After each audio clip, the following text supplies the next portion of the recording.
চীনা মেডক ড্যামের জন্য মহা বিপদে পড়তে পারে ভারত। এই বাঁধ ভারতের জন্য এত বড় হুমকি যে চীনের সঙ্গে যে কোনো ধরনের ক্ষমতা প্রদর্শনের সুযোগ হারাবে ভারত।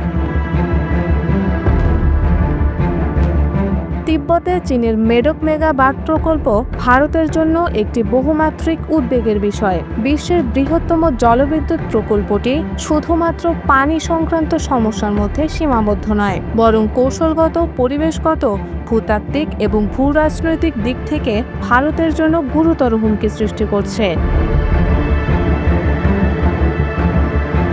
চীনের এই বাঁধটি ভারতের জন্য সবচেয়ে বড় কৌশলগত উদ্বেগ হল পানি বোমা হিসেবে ব্যবহারের সম্ভাবনা। অরুণাচল প্রদেশের মুখ্যমন্ত্রী পেমা খান্ডুর ভাষায়, চীনকে বিশ্বাস করা যায় না, কেউ জানে না তারা কি করতে পারে।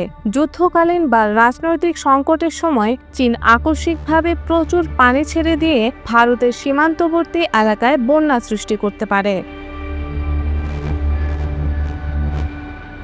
লোই ইনস্টিটিউটের 2020 সালের একটি প্রতিবেদন সতর্ক করে বলেছে যে তিব্বতীয় মালভূমি থেকে উৎপন্ন নদীগুলোর উপর নিয়ন্ত্রণ কার্যকরভাবে চীনকে ভারতের অর্থনীতির গলা টিপে ধরার ক্ষমতা দেয়। ভারত ও চীনের মধ্যে কোনো বাধ্যতামূলক পানি ভাগাভাগি চুক্তি নেই, মাত্র একটি সমঝোতা স্মারক আছে, যা 2017 সালে ডোকলাম সংকটের সময় চীন একতরফাভাবে স্থগিত করেছিল। এই তথ্য গোপনীয়তা ভারতের বন্যা পূর্বাভাস ব্যবস্থাকে অন্ধ করে দিয়েছে। বিশেষজ্ঞরা সতর্ক করেছেন যে চীন বর্ষায় বাঁধ খুলে ভারতে বন্যা আনতে পারে বা শুষ্ক মৌসুমে সরবরাহ বন্ধ করতে পারে। এমনকি ঘণ্টা স্কেল নিয়ন্ত্রণও চরম ঘটনার সময় জোরপূর্বক ব্যবহার করতে পারে। ব্রহ্মপুত্র নদী প্রতি বছর প্রায় 1 বিলিয়ন টন পলি বহন করে আসাম ও বাংলাদেশের বদ্বীপে পৌঁছায়। চীনা বাঁধ এই পলি আটকে দিলে বাংলাদেশের উপকূলীয় ক্ষয়ক্ষতি ত্বরান্বিত হতে পারে, এমনকি আসামের কৃষি জমির প্রাকৃতিক পুষ্টি সরবরাহ ব্যাহত হবে।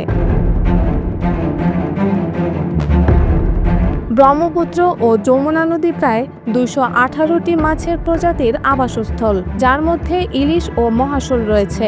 বাঁধের কারণে মাছের স্থানান্তর প্যাটার্ন ব্যাহত হলে আঞ্চলিক মৎস্য শিল্প হুমকির মুখে পড়বে, যা 20 লাখ জেলের জীবিকায় প্রভাব ফেলবে। আসাম ও অরুণাচল প্রদেশ ব্রহ্মপুত্রের প্রবাহের উপর কৃষি ও মৎস্য চাষের জন্য ব্যাপকভাবে নির্ভরশীল। নদীর প্রবাহে অনিয়ম দেখা দিলে শুকনো মৌসুমে সেচ ব্যবস্থায় সমস্যা তৈরি হওয়ার পাশাপাশি বর্ষায় অতিরিক্ত বন্যার ঝুঁকিতে থাকে।